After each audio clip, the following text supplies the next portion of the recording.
Depuis que l'humanité contemple le ciel, elle se pose la même question. Si Dieu est tout-puissant, pourquoi laisse-t-il le mal exister? Pourquoi souffrons-nous?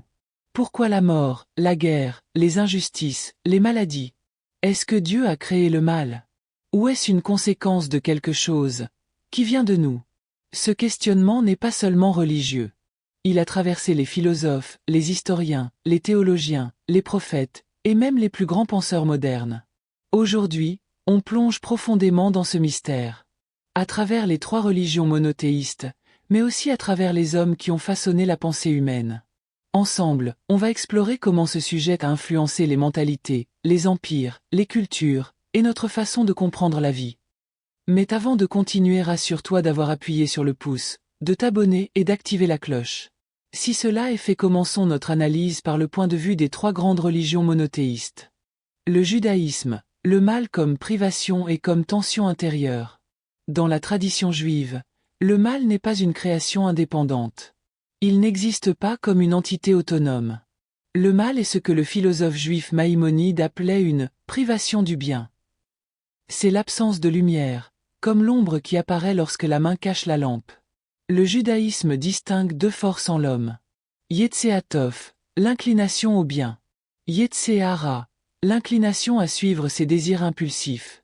Mais attention, le « mauvais penchant » n'est pas un démon. Il est nécessaire. Sans désir, il n'y a ni ambition, ni créativité, ni famille. Le mal existe donc comme une tension intérieure, un défi qui permet à l'homme d'exercer son choix, son courage, sa maîtrise. Le mal n'est pas là pour détruire l'homme, mais pour révéler ce qu'il peut devenir.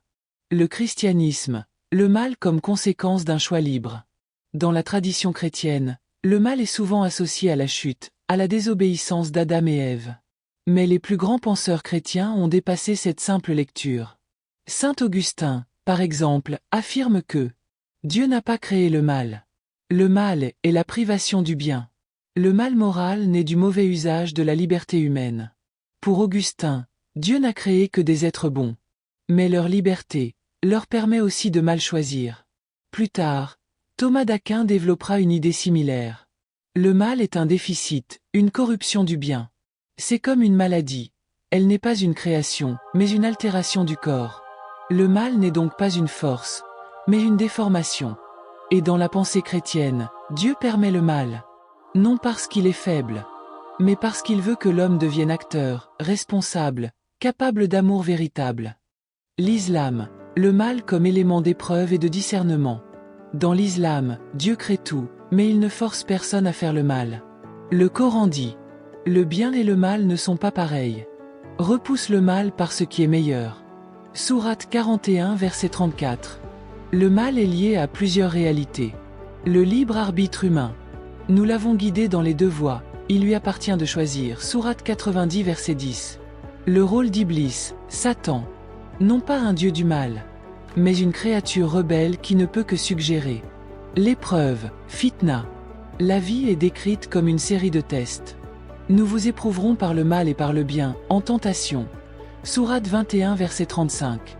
Le mal comme purification. La souffrance n'est pas sans sens. Elle a un rôle, une sagesse, souvent invisible. Comme le dira plus tard Al-Ghazali. Le mal n'existe que dans la perspective limitée de l'homme.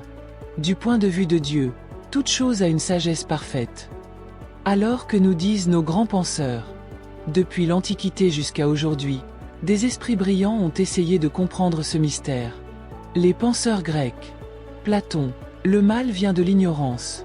Pour Platon, personne ne fait volontairement le mal. On fait le mal parce qu'on ne connaît pas le bien. Aristote, le mal est un excès ou un manque.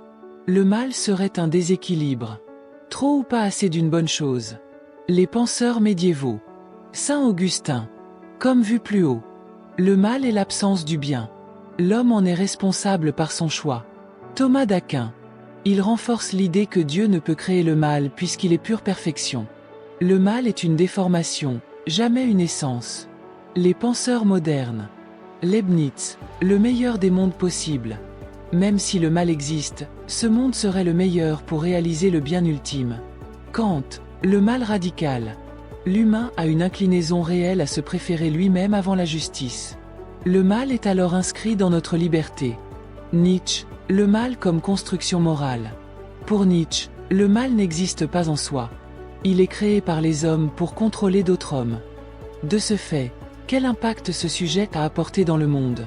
À travers l'histoire, la question du mal a influencé les croisades, la chasse aux sorcières, les inquisitions, les réformes, les mouvements mystiques, les écoles de théologie. Par exemple, Saint Irénée, le mal est un outil pédagogique. Dieu permet la difficulté pour que l'homme mûrisse spirituellement. Les mystiques chrétiens, Maître Écart, Saint Jean de la Croix, ils voient le mal et la souffrance comme un passage vers la lumière. Les soufis de l'islam, Rumi, Ibn Arabi, pour eux, le mal est une illusion née de notre vision limitée. Les sages juifs, la souffrance est un appel à l'introspection, à la solidarité, à la réparation. C'est en ce sens qu'apparaît la notion de libre arbitre. On ne peut pas parler du mal, sans parler de la liberté. Dans les trois grandes religions, le libre arbitre est essentiel. Dieu ne force pas l'homme au bien. Dieu ne force pas l'homme au mal. Dieu laisse l'homme choisir. Et c'est ce choix qui donne de la valeur à nos actions. Si Dieu avait détruit le mal dès la première erreur, l'homme n'aurait jamais grandi. Les penseurs sont unanimes. Même s'il est terrible, le mal a un rôle. Il révèle le courage, la compassion, la solidarité, la foi, la justice, la patience, la résilience. Les grandes valeurs humaines naissent souvent dans l'adversité. Néanmoins, nombreux sont ceux qui ont utilisé cette notion pour expliquer leurs méfaits dans le temps. À travers les époques, les populations ont craint le mal, personnifié le mal, combattu le mal, utilisé le mal pour justifier des guerres, ou cherché le mal en eux-mêmes pour se purifier. Au Moyen Âge, le mal était vu partout.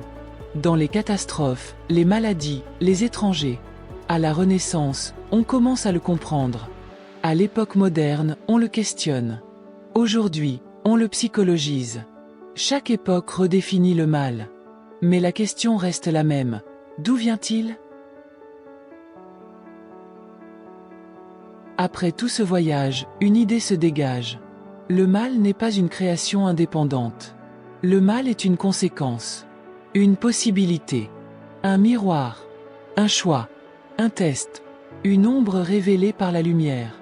Dans les trois religions, comme chez les philosophes, l'idée se répète. Le mal existe parce que nous existons, parce que nous sommes libres, parce que Dieu nous fait assez confiance pour choisir notre chemin. Et peut-être que la véritable question n'est pas « Pourquoi Dieu a créé le mal ?»